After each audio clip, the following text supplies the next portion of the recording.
रामकृष्ण हरी मंडळी. तर काल बरेच दिवस झाले ड्रायफ्रूट तूप वगैरे घरातलं संपलं होतं म्हणून त्यांना मेसेज केल्याच्यानंतर ते सगळे घेऊन आले. तर सगळं मी तुम्हाला मागच्या ह्याच्यामध्ये सांगितलंच होतं की मी या बरण्यांमध्ये सगळीकडे भरून ठेवते आणि बाकीचे जे शिल्लक राहील बरणीमधून ते मी झिपलॉक करून परत डब्यामध्ये ठेवते. आणि सगळ्याच काल भरण्या वगैरे सगळं घासून वगैरे ठेवलं होतं, सगळं काजू बदाम पिस्ते आणि अंजीर तेवढं आणलेलं. ह्यावेळेस म्हणजे अंजीर जरा सुकून गेलं आणि खरंच पहिलं जुनं ह्या भरणीतलं आधी संपवलं आणि मग नवीन आणल्याच्यानंतर स्वच्छ असं भरण्यांमध्ये भरून ठेवलं. आता तुम्ही म्हणाल की दाखवते शायनिंग म्हणून दाखवते का, तर असं काय नाही आहे.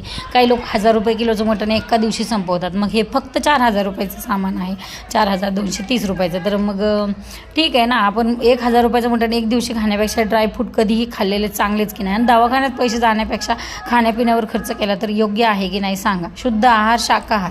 आणि दुसरं म्हणजे बाकीचं जे शिल्लक राहिलं होतं ते सगळं मी डब्यामध्ये भरून ठेवलं. आणि तुम्ही सबस्क्राईब करा बरं का.